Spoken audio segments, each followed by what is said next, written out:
Welcome to Private Stories, where people discover who they really are. Room 728. That number still echoes somewhere in the back of my mind. It was the place where champagne glasses had been clinking earlier that evening, where expensive suits loosened at the collar, where strangers laughed too loudly and pretended to be friends, and where something in my life quietly collapsed behind a door that was never supposed to open for anyone else. The corporate gala had ended nearly 2 hours earlier. The ballroom of the Imperial Crown Hotel in Seattle had slowly emptied. People drifted away in small groups, a little drunk, a little flirtatious, a little more honest than they were during daylight hours. Music still pulsed faintly through the golden corridors, soft enough to feel like a distant memory of the celebration. Security had mostly disappeared. Only one tired guard remained near the elevators, yawning into his sleeve. I was upstairs on the 7th floor, 5 doors away from room 728, kneeling awkwardly on the patterned carpet while trying to pull my phone from the inside pocket of a suit jacket that suddenly felt too tight around my chest. I was not supposed to be alone. My wife Lauren had asked me to run upstairs for her charger. She said she would meet me in a few minutes. Just needed to finish a quick conversation with Daniel Harris about next quarter forecasts. She always used words like that. Forecasts, metrics, strategy. I rarely knew what they meant, but I always nodded anyway. That was our rhythm. She spoke the language of corporate ambition. I listened and pretended I belonged beside her. So I came upstairs alone. When I returned to room 728, the hallway felt strangely quiet. Too quiet. The lights inside the room were off. I stopped walking. For a moment, I simply stared at the door. I was sure we had left the lights on. Maybe housekeeping had come through. Maybe someone from the hotel had entered by mistake. Corporate events brought chaos with them. Strange things happened. I stepped closer. My hand lifted toward the door handle. Then I heard it. A voice. Low. Male. Not loud. Not whispering either. Just confident. Calm. Like someone completely comfortable standing exactly where he was. My hand froze in the air. Then I heard something else. Lauren laughing. That soft laugh I knew better than my own heartbeat. But this was not the laugh she gave me across the breakfast table.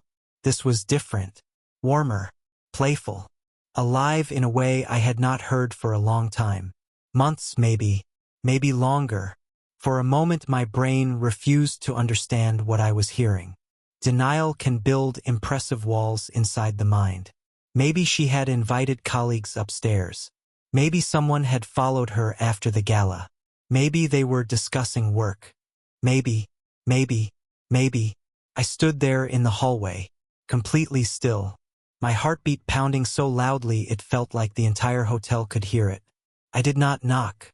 I did not open the door. I simply listened. 30 seconds.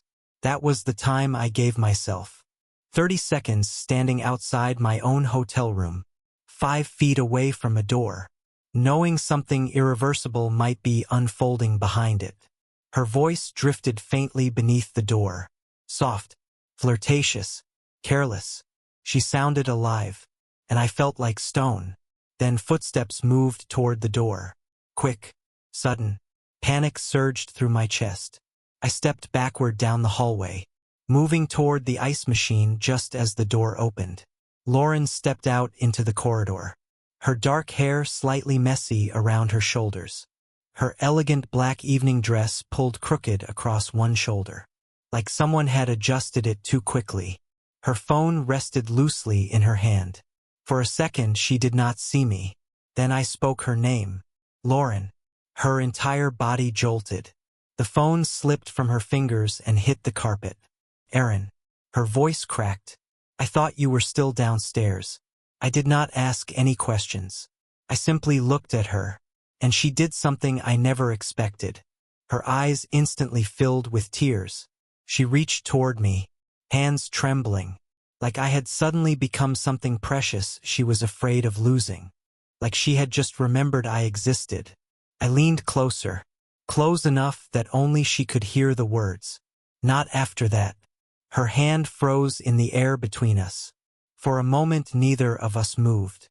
Then I turned. Walked down the hallway. Down the stairwell. Out of the hotel. Out of the illusion I had been living inside for far too long. Behind me room 728 stayed silent. But inside my chest everything was screaming. I did not go home. The thought of home felt impossible. Like trying to return to a house that had quietly burned down while I was still inside it. Instead I drifted through the lobby of the Imperial Crown Hotel like a ghost wearing an expensive suit. The lobby was still alive. Laughter. Glasses clinking. Clusters of executives speaking too loudly about deals and promotions. No one noticed the man standing in the middle of the room whose entire life had just cracked open upstairs. And strangely that helped. Their indifference gave me somewhere to hide. I stopped near the bar. Ordered soda water with lime. I did not trust my hands with alcohol. The bartender slid the glass toward me. Cold. Clear. Ordinary. I stared down at the marble floor while trying to steady the shaking in my fingers. People passed by. Some nodded politely. A few recognized me from earlier conversations. One guy from Lauren's department stopped beside me. Tall. Thin. Red tie loosened around his collar. His name might have been Marcus. Or maybe Mason. I had never been good with the names of Lauren's coworkers. Great turnout tonight, he said with a grin. I nodded. My voice refused to cooperate. The hallway replayed again in my mind. Lauren laughing. That voice behind the door. The scent of her perfume still trapped somewhere in my memory. Mixed with the faint ghost of another man's cologne. It made my throat burn. I tried not to imagine what had happened inside room 728. But imagination rarely asks permission. My mind kept stitching together pieces of a scene I was never meant to witness. Hands. Whispers. Familiar bodies standing too close in a room meant for two people. I moved away from the bar. Found one of the oversized chairs near the fireplace. The kind designed to look impressive rather than comfortable. I sat down slowly, focused on breathing like a normal person. A woman wearing a conference badge dropped into the chair beside me. Her tag read, Kelly. Operations. She kicked off her heels and sighed dramatically. These events are exhausting, she said. 3 hours of pretending everyone likes each other. I nodded like I was listening. She talked about the open bar. About someone making out in a storage closet near the ballroom. About a karaoke disaster that apparently involved a senior vice president. I even managed to smile once or twice. My body still remembered how to behave like a human being. But my mind felt miles above the room. Floating somewhere between humiliation and fury. Eventually Kelly wandered off to find her friends. I sat there alone again. My eyes dropped to my left hand. My wedding ring. It suddenly looked unfamiliar. Heavy. Like something borrowed from another man's life. I tried to twist it off. But my fingers had swollen. From heat. From stress. From the shock still vibrating through my chest. The ring would not move. Then I saw her. Lauren. She had returned to the lobby. Alone. Her dark hair now brushed neatly over her shoulders. Her dress straight again. She scanned the room like someone searching across a battlefield. When her green eyes found me, she did not hesitate. She walked straight toward me. Calm. Composed. Wearing that careful expression she always used when she wanted the world to believe nothing was wrong. Aaron, she said softly when she reached me. Can we talk? I did not stand. Did not shift in my chair. I simply looked up at her. My eyes must have looked empty even to her. I think we already did. She crouched beside the chair, lowering her voice so the nearby guests would not overhear. Like we were just another married couple having a small disagreement. Not two people standing on the edge of a cliff. It is not what it looked like, she whispered. For a second I almost laughed. The absurdity of that sentence hung between us. I leaned slightly closer. Like I was about to share a secret. Tell me something, Lauren. What exactly did it look like? Because from where I was standing it looked like you brought another man into our room. Her shoulders flinched almost invisibly. Her gaze dropped. She bit her lip. I was not thinking clearly, she said. I had too much to drink. He followed me upstairs. You followed you upstairs. The words left my mouth sharper than I intended. He just happened to take the elevator to our floor, and somehow ended up inside our room. She did not answer. She wrapped her arms around herself like she had suddenly become cold. For a moment she looked very small, very different from the confident woman who used to fall asleep on my chest whispering about future vacations and children. Please do not do this here, she murmured. Her eyes flicked toward the surrounding guests. Right, I said quietly, because it would be embarrassing if people knew. I stood up. Her hand reached out quickly. Her fingers brushed my wrist. A small habit she had always used when she wanted my attention. Once it meant everything to me. Now it felt like a stranger touching my arm. I gently pulled away. I already told you, Lauren. Not after that. Then I walked past her. This time toward the elevators. Not back to room 728. Just somewhere else. Anywhere else. I did not know where I would sleep. I did not know how I would explain any of this to my parents. Or to her sister, who always joked that we were relationship goals. But one thing had suddenly become painfully clear. Whatever we used to be, that thing no longer existed. And I think Lauren finally realized it too.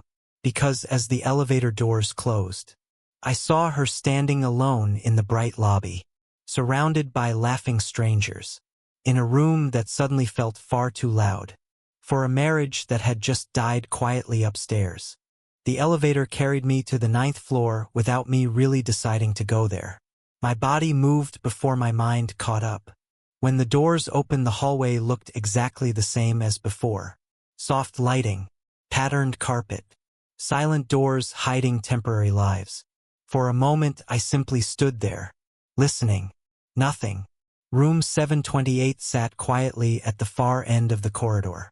Dark, closed, like nothing had ever happened there. I walked slowly toward it. Each step felt heavier than the last. When I reached the door, I stopped. My hand hovered near the handle even though I no longer had the keycard.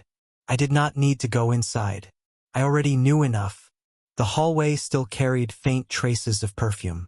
Lauren's perfume. Sweet, familiar, painfully recognizable. And something else. A sharper scent. Masculine cologne. The two smells blended together like evidence no one bothered to hide. I started to turn away. Then I heard a voice. Not from 728. From 2 doors down. Room 732. The voice was unmistakable. Daniel Harris. Smooth. Confident. The voice of a man who believed every room he entered already belonged to him. He was speaking loudly on the phone. The walls in expensive hotels are thinner than people realize. I did not mean to listen, but my feet stopped moving. Something inside me needed confirmation, needed something solid to replace the chaos in my head. I stepped closer. His laughter drifted through the door. Relaxed, arrogant. Yes, she will come around, he said. There was a short pause.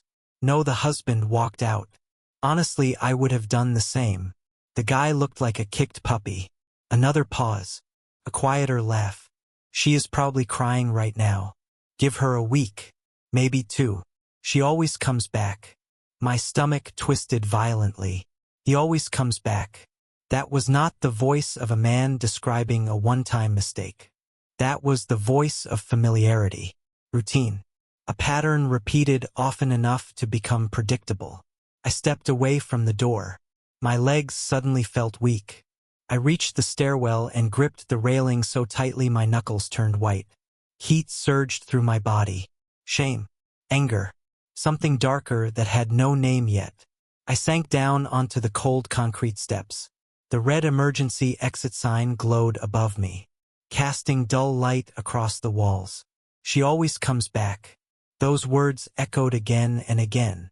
That meant this was not a drunken accident. Not a moment of weakness.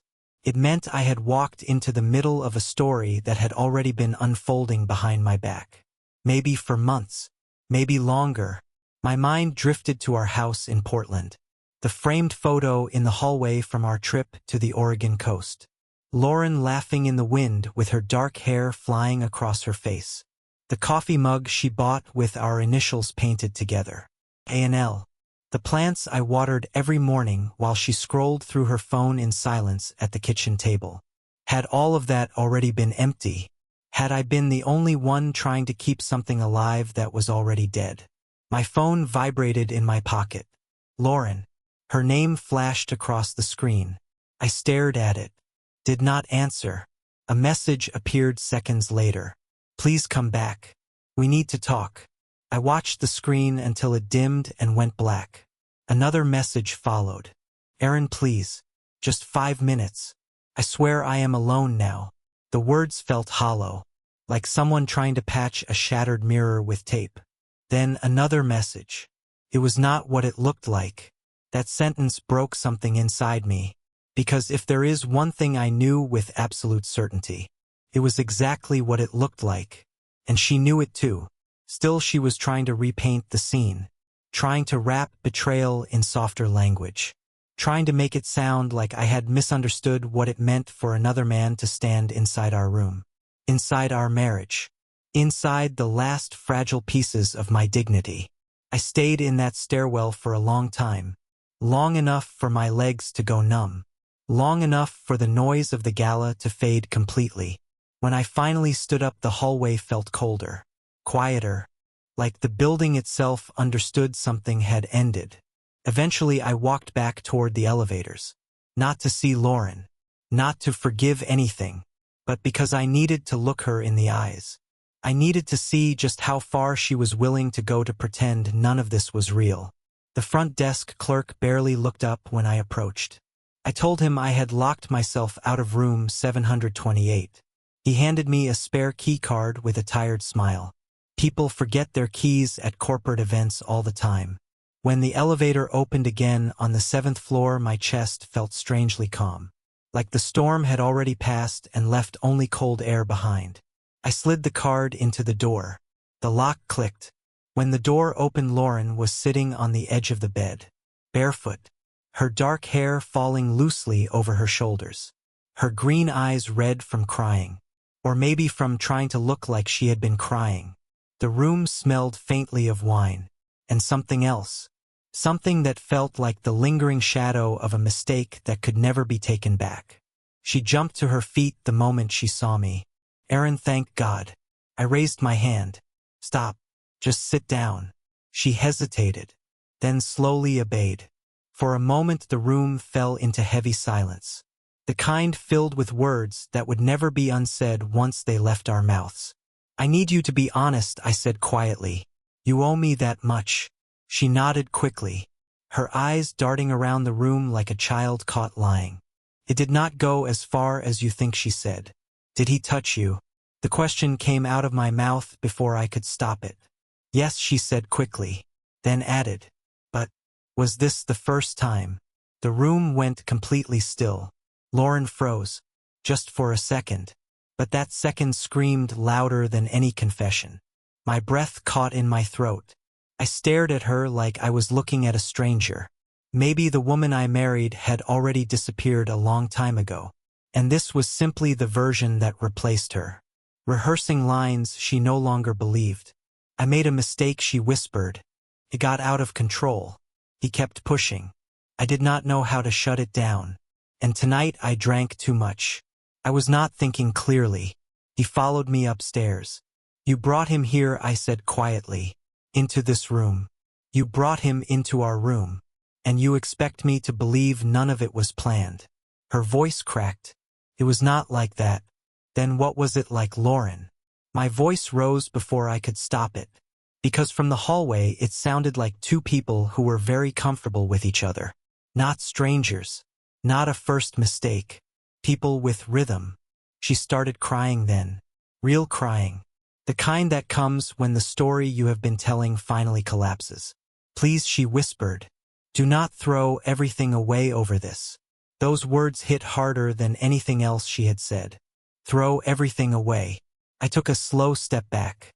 Lauren, I said quietly, I did not throw anything away.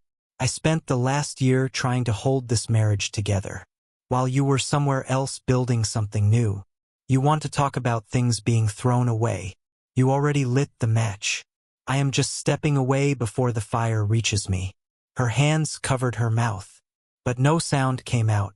I picked up my bag from the chair. I am staying with my brother for a while. You will hear from a lawyer soon. When that happens, do not lie to them. Just tell them what you told me. That it was not what it looked like. I walked out of the room. Did not slam the door. Did not say goodbye. For the first time in years. Walking away felt like the only honest thing left in my life. The drive out of Seattle felt strangely quiet. Rain had started falling by the time I reached the highway. Soft at first, then steady.